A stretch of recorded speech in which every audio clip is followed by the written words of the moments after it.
Bismillahirrahmanirrahim. Hari ini kita melanjutkan materi dari spektrofotometri UV vis. Setelah sebelumnya kita telah belajar ya bagaimana prinsip dari spektrofotometri UV vis. Nah, sekarang adalah membahas tentang komponen apa saja nih yang terdapat pada alat spektrofotometer UV vis. Secara umum, spektrofotometri UV vis itu terdiri dari dua komponen. Yang pertama itu ada spektrometer, yang kedua ada fotometer. Ya, kalau spektrometernya itu adalah menghasilkan spektra atau menghasilkan cahaya spektrum ya dengan panjang gelombang tertentu.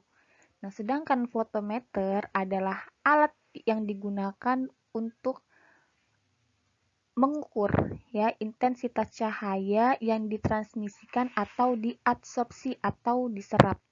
Jadi cahaya yang dipancarkan atau yang dihasilkan dari spektrometer itu diukur oleh fotometer. Jadi spektrofotometer sendiri adalah alat yang digunakan untuk mengukur energi secara relatif. Bila energi tersebut ditransmisikan, direfleksikan, atau diemisikan sebagai fungsi dari panjang gelombang. Jadi jangan lupa kalau spektrofotometer itu prinsipnya adalah cahaya, kemudian setiap warna, setiap cahaya yang dihasilkan itu punya panjang gelombangnya sendiri. Gitu. Nanti karena kita sudah pakai instrumen, jadi pengukurannya itu mau di panjang gelombang berapa, tinggal diatur saja nih di sini. Gitu. Nah, ini alat ya, salah satu bentuk dari spektrofotometer.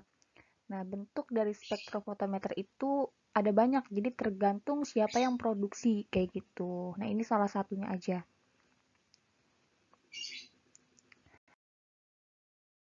Selanjutnya, ini adalah skema ya, cara umum dari alat spektrofotometer UV vis. Yang pertama ini ada sumber cahaya, yang kedua ada monokromator, yang ketiga ada tempat sampel, yang keempat itu ada detektor, dan yang terakhir adalah display digital. Ya, jadi ini untuk menghasilkan berapa besar yang sudah diabsorpsi gitu. Jadi nanti angkanya itu akan muncul di digital display. Ya. Yang pertama ini sumber cahaya. Nah, sumber cahaya ini adalah tempat yang dijadikan sumber cahaya. Nah, sumber cahayanya yang dihasilkan itu kan awalnya warna putih. Gitu, atau disebut dengan cahaya polikromatis.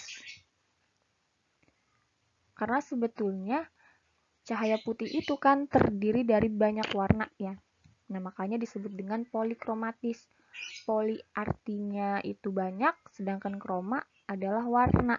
Gitu. Jadi adalah cahaya putih yang sebetulnya punya banyak warna. Makanya disebut dengan sumber radiasi polikromatis gitu. Jadi nanti jangan heran gitu kalau misalkan ada juga yang bilang tempat cahaya polikromatis. Itu artinya adalah sumber cahaya yang digunakan untuk menghasilkan cahaya polikromatis. Jadi nanti warna yang ingin diserap oleh sampel itu apa akan dideteksi oleh monokromator. Kayak gitu. Nah, selanjutnya dari tempat cahaya atau sumber cahaya itu masuk ke monokromator. Nah, monokromator ini dibagi menjadi 3 bagian. Yang pertama adalah lensa kolimator ya. Ini digunakan untuk memfokuskan cahaya yang tadi diradiasikan oleh sumber cahaya gitu kan, awalnya masih menyebar gitu ya yang dipancarkan oleh sumber cahaya, kemudian si lensa ini digunakan untuk memfokuskan. Jadi agar fokus ke tengah-tengah prisma ini. Nah, prisma yang di tengah ini itu digunakan untuk mengubah ya, mengubah cahaya polikromatis menjadi monokromatis. Makanya disebut dengan monokromator, artinya mengubah cahaya dari awalnya polikromatis menjadi monokromatis. Jadi warna-warna yang dari cahaya putih tadi itu tuh dipisahkan gitu menjadi warna-warna bagiannya. Seperti itu. Kemudian selanjutnya bagian ketiga ada yang disebut dengan slit. Jadi ini untuk menyeleksi panjang gelombang yang akan dilewati oleh sampel gitu. Jadi setelah cahaya putihnya itu diubah nih menjadi cahaya yang monokromator, si slit ini nih dia itu akan bergerak sesuai dengan warna apa yang ingin diujikan gitu. Jadi ini tuh slitnya ini bergerak sesuai dengan panjang gelombang yang kita inginkan. Ya, kayak gitu. Setelah dapat nih cahaya satu yang sesuai dengan panjang gelombang yang kita inginkan, nih makanya kenapa ada celah di sini gitu, agar cahaya yang lewat itu cuma satu doang, cuma cahaya yang ingin diujikan kayak gitu. Kemudian dari cahaya yang sudah terseleksi nih di penyeleksi panjang gelombang ini dilewati dengan larutan sampelnya kayak gitu. Nah, wadah sampelnya disebut dengan kuvet. Gitu.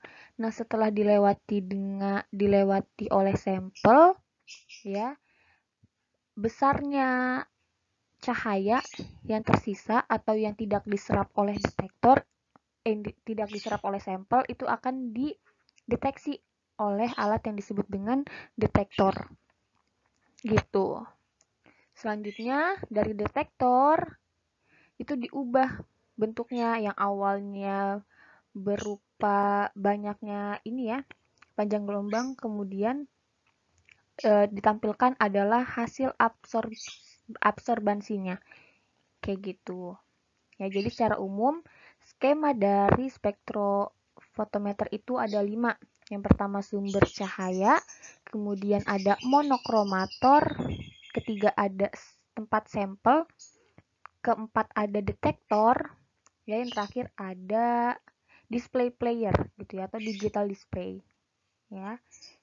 Jadi dari cahaya polikromatis difokuskan ke prisma, kemudian dari prisma ini monokromator diubah ya menjadi warna-warnanya, yang warna magic kuhibiniu-nya. Kemudian dari warna yang dihasilkan banyak ini itu dideteksi lagi menjadi satu warna sesuai dengan panjang gelombang yang kita inginkan. Udah dideteksi warnanya, baru masuk ke sampel, dan sisa cahaya yang tidak diserap itu akan dideteksi oleh detektor. Hasilnya akan muncul di digital display. Gitu.